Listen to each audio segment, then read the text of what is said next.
Let me tell you something no one prepares you for.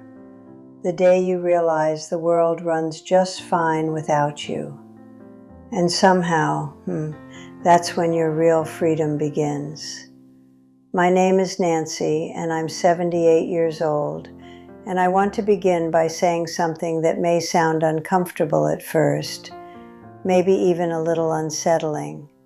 After 70, being needed less is not always a tragedy. In fact, sometimes it becomes a quiet kind of relief. I know that runs against what most of us were taught growing up, because we were raised to believe that being needed was proof that we mattered, that if people stopped depending on us or calling us or asking for help, then somehow we were fading from relevance. I carried that belief for most of my adult life without ever questioning it.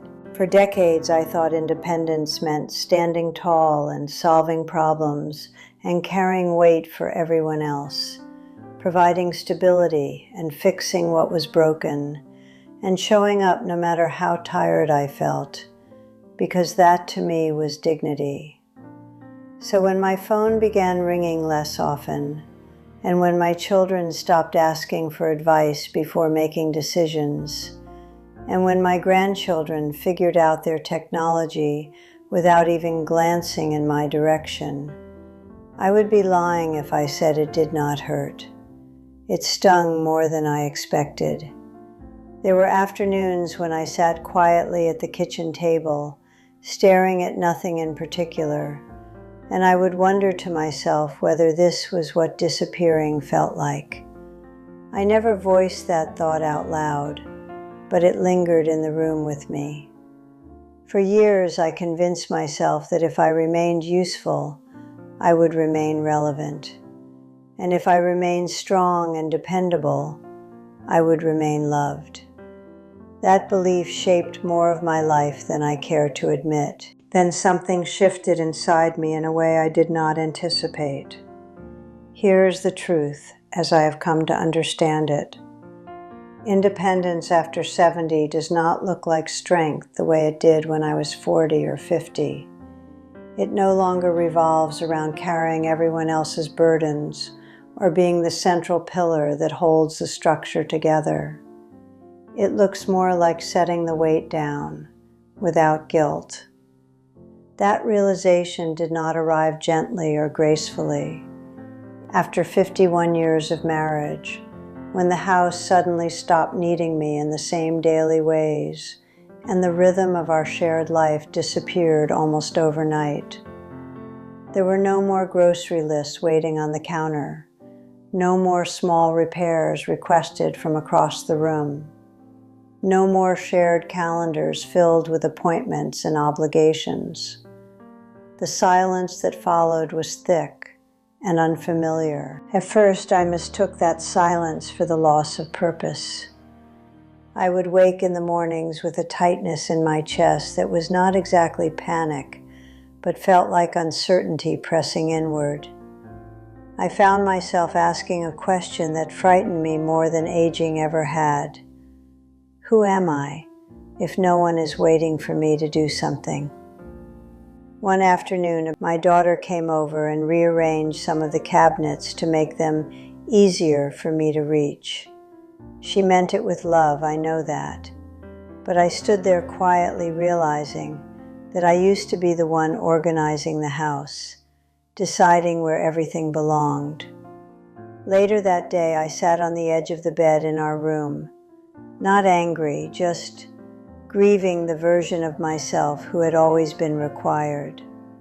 But slowly, in ways so small they were almost invisible at first, something began to change.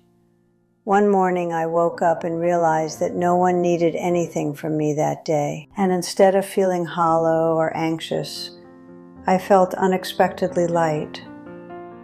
I made my coffee without rushing, carried it to the window, and spent an unhurried moment watching a squirrel stubbornly attempt to conquer the bird feeder outside, dropping seeds and climbing back up again with surprising determination.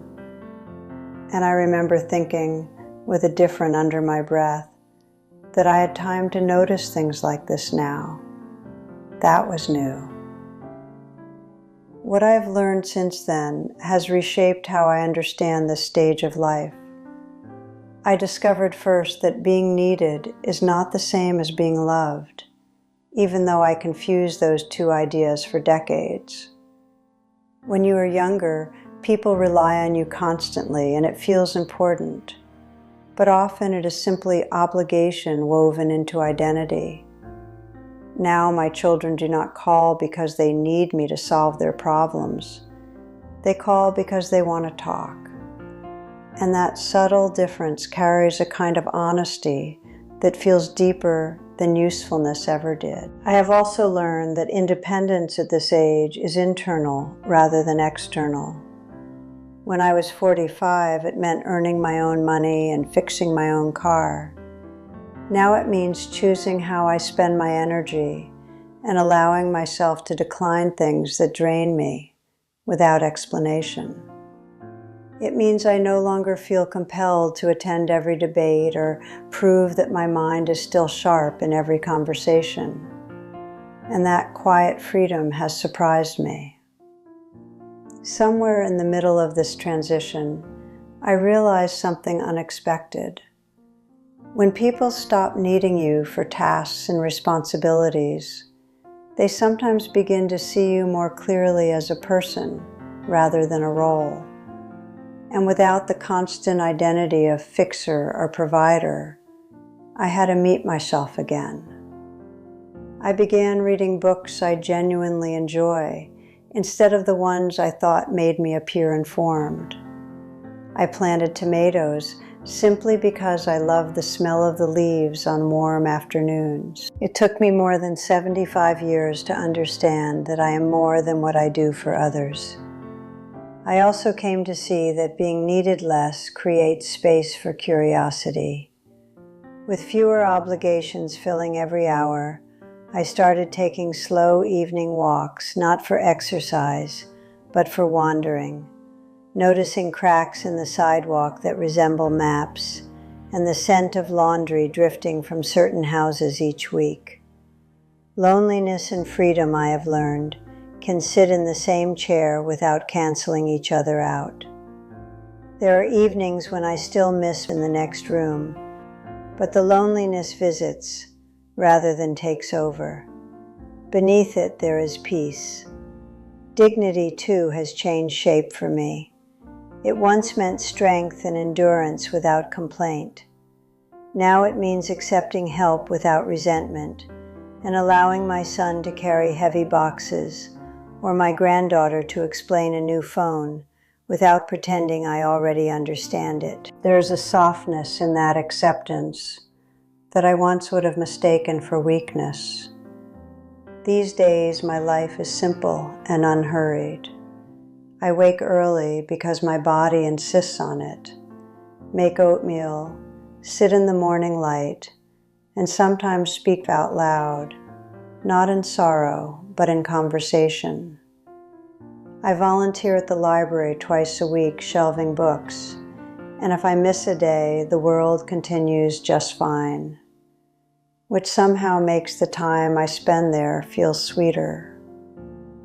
I have afternoons when I accomplish nothing measurable and sit on the porch watching cars pass, thinking about my father's hands. Memory becomes its own quiet companion.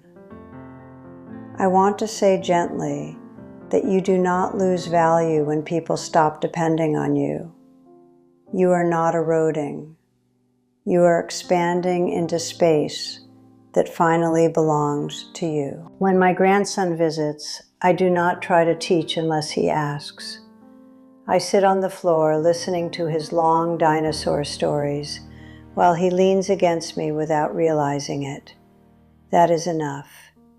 If you are in your 60s or 70s and feel the shift of responsibilities easing and the phone ringing less often, it can feel like erosion.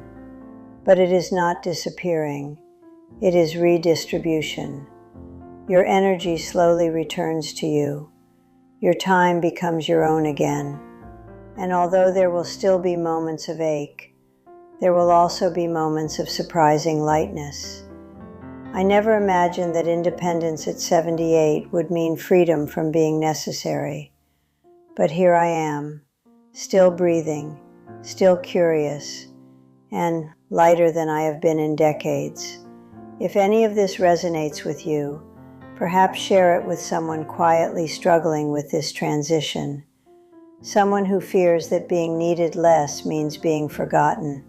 It does not. And if you have taken the time to sit with an old man reflecting on squirrels and tomatoes and memory, thank you, truly.